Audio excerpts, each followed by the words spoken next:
Now we are at the conference office of our father, and we are going to go deeper in our discussion.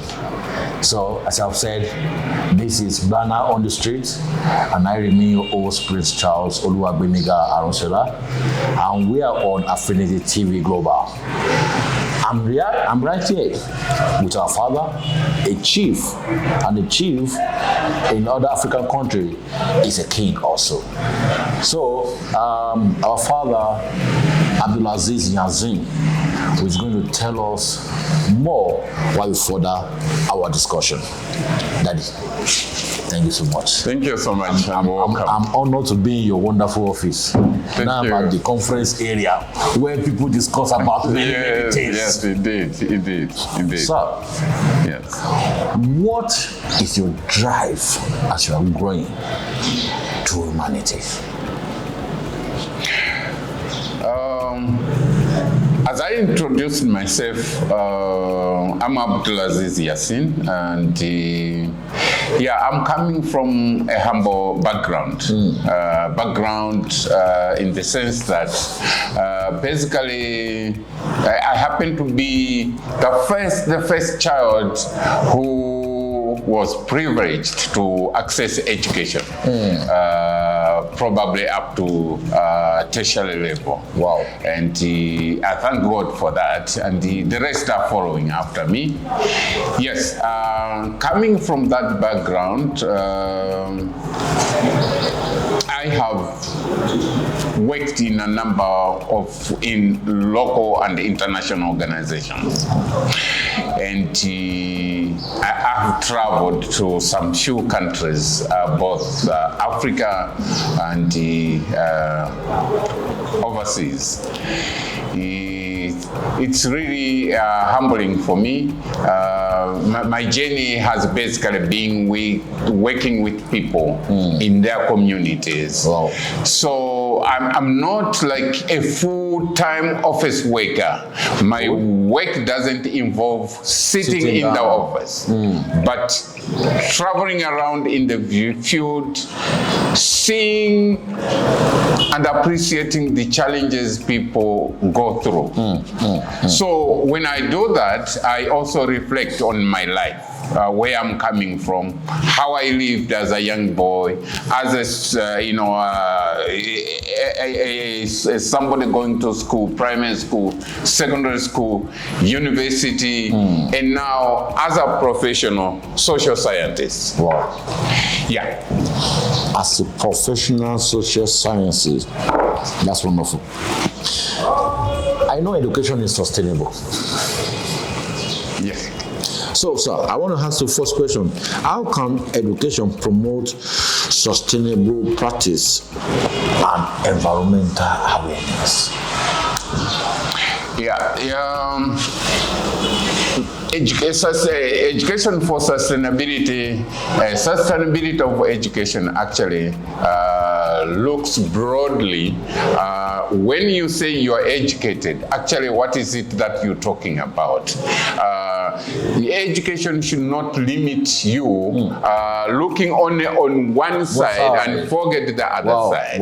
So uneducated person and education for sustainability, it should be something that benefits you and also benefit other people, and without looking at when you're looking at other people, you should also be sensitive about issues of gender, about issues of disability, about issues of the environment. You should be the person who is holistically looking at your environment, who is surrounding you, and how you coexist with those.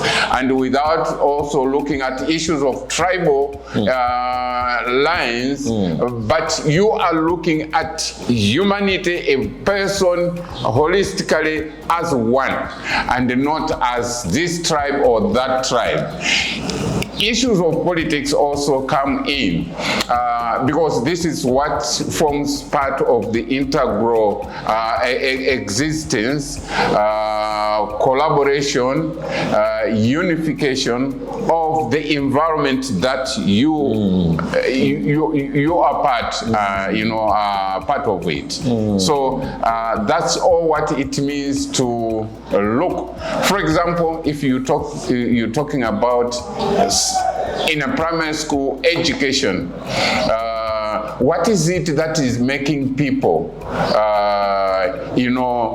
sustain their stay, their living, their learning? What forms part of the environment that facilitate learning in any institution? Yeah. Okay, so you said you grew from the local.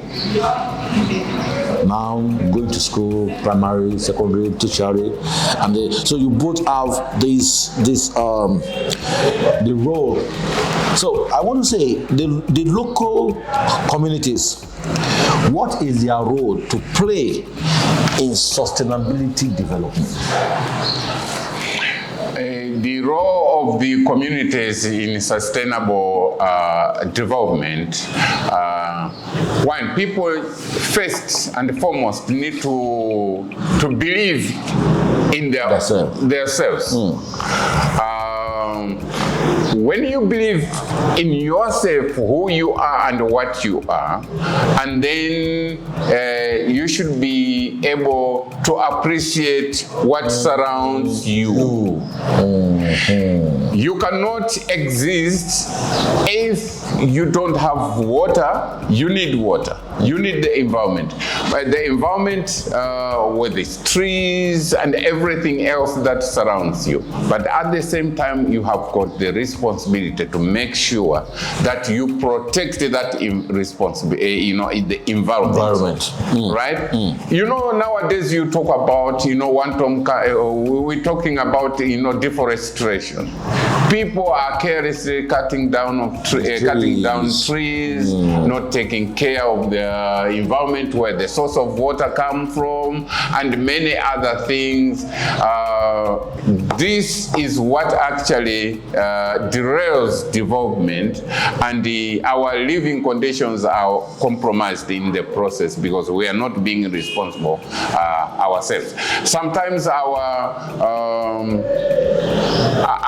lifestyle is so dependent that you expect somebody to do something for you. It could be the government. It could be maybe you want a member of parliament to do something for you. You want the government to do something for you. You want somebody else from elsewhere to come and but whilst you are seated not doing nothing. That's the unfortunate part. And in that case, then you're not talking about sustainable development. During when you were introducing yourself, sir, you said something that you have traveled to many countries. Of course, not many countries, but yes, to a number of countries. As I said, both in Africa and the outside. Yes, in some places I've traveled just to interact with people, to learn. As I said, I'm a development practitioner. Yes. Sometimes exchange visit, when you visit, you appreciate what other people are doing. So I've visited countries just to appreciate what other countries are doing, right? I've been to countries like South Africa, right? I've been to Kenya, I've been to Uganda, I've been to Tanzania, I've been to Mozambique, I've been to Senegal, right? Such countries just to learn. I've studied in Canada, just to learn and appreciate what's also other countries beyond Africa. What is their life, their living conditions like? Then these things you have seen, before we go to our next segment, how do you see the impact in the local community? The impact in the local community in terms of if that's your question, in terms of sustainable development, how we are progressing.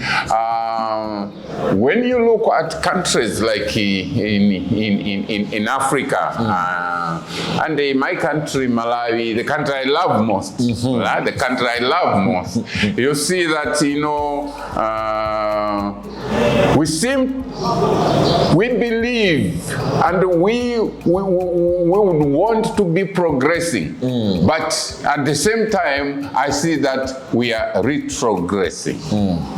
We are not moving forward as we would have loved. But then the question is, why? Right. I'll give you one example. When I went for studies in Canada, I heard there was a school feeding program. I said, school feeding program in Canada? School feeding program. Then I remembered that in my country we have a school feeding program. Why we have school feeding program in my country is because the children cannot afford food. They go to school empty stomach, without anything in their stomach. That's why there are these programs to provide food to the children, because they don't have food in their homes. Now in Canada, school feeding program, for what?